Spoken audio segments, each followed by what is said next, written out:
যারা YouTube, Facebook এবং বিভিন্ন প্ল্যাটফর্মের জন্য পিএনজি নিয়ে চিন্তিত, কিভাবে এ ধরনের পিএনজি গুলা বানাবেন বা কোথা থেকে পাবেন বা কিভাবে ইউজ করবেন, আজকের ভিডিওটা তাদের জন্য। আর কোনো চিন্তা নেই, আমি আপনাদের জন্য অনেক সহজ এবং অনেক সিম্পল একটা পদ্ধতিতে নিয়ে এসেছি আজকের এই ভিডিও।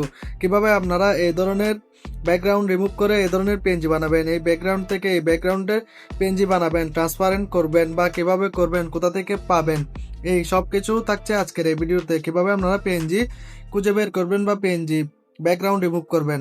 প্রথমেই আপনাদের চলে যেতে হবে আপনাদের ফোনে থাকা গুগল ব্রাউজারে। গুগল ব্রাউজার আসার পর এখানে যে কোনো অ্যাপসের আপনারা পিএনজি গুগল থেকে অনায়াসে পেয়ে যাবেন খুবই সহজে। এখান থেকে আপনারা আপনাদের ধরেন ফেসবুকের পেনজি লাগতেছে, এখানে জাস্ট লিখে ফেসবুক পেনজি লিখে সার্চ করবেন, আপনারা এখান থেকে পেয়ে যাবেন অনেক অনেক। এই যে দেখতে পাচ্ছেন ট্রান্সপারেন্ট পেনজি, এই যে দেখতে পাচ্ছেন ফেসবুকের, এগুলো সব পেনজি।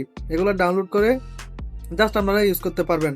বাট অনেক সময় দেখা যায় এখান থেকে ডাউনলোড করার পর পেছনের ব্যাকগ্রাউন্ডটা রিমুভ হয় নাই, তাই সেক্ষেত্রে কি করবেন, সেক্ষেত্রে আপনাদের আমি আরেকটা টিপস দিয়ে দিব এই ভিডিওতে, সে পর্যন্ত সাথে থাকুন। সেটা আমি ভিডিও শেষে দেখিয়ে দিব আপনারা কিভাবে করবেন। এখান থেকে আপনারা সবকিছু ক্যাপকাট পিএনজি লাগতেছে,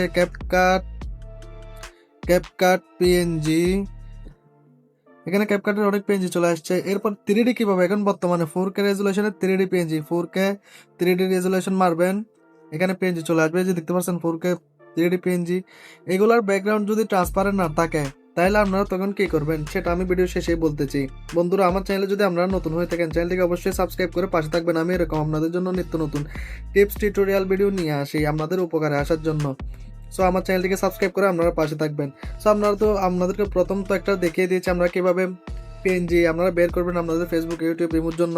সো আপনাদেরকে নেক্সট স্টেপ দেখাবো কিভাবে ব্যাকগ্রাউন্ড থাকলে, পিএনজিতে ব্যাকগ্রাউন্ড থাকলে ব্যাকগ্রাউন্ডগুলো রিমুভ করবেন। ধরুন এটাতে ব্যাকগ্রাউন্ড আছে, এটার ব্যাকগ্রাউন্ড ট্রান্সপারেন্ট থাকলেও ব্যাকগ্রাউন্ডটা থেকে গেছে, এটা কিভাবে করবেন।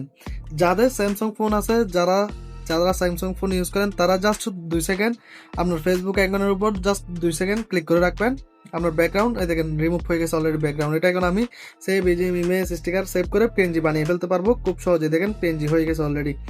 বাট যারা স্যামসাং ফোন ইউজ করেন না তারা কি করবেন, তারা আপনাদের ফোনে থাকা গুগল ফটোতে চলে যাবেন। এই যে দেখতে পাচ্ছেন ফটো, গুগল ফটো, এই গুগল ফটো অপশনটাতে চলে গেলে এখান থেকে ব্যাকগ্রাউন্ড রিমুভ অনায়াসে আপনারা করে ফেলতে পারবেন। ব্যাকগ্রাউন্ড রিমুভ কোনো টেনশন ছাড়াই আপনারা এখান থেকে ব্যাকগ্রাউন্ড রিমুভ করতে পারবেন খুব সহজে, খুব সিম্পলভাবে, আপনাদের কোনো ঝামেলা করতে হবে না।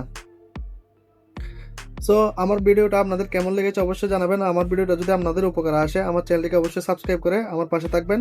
ধন্যবাদ সবাইকে, আসসালামু আলাইকুম।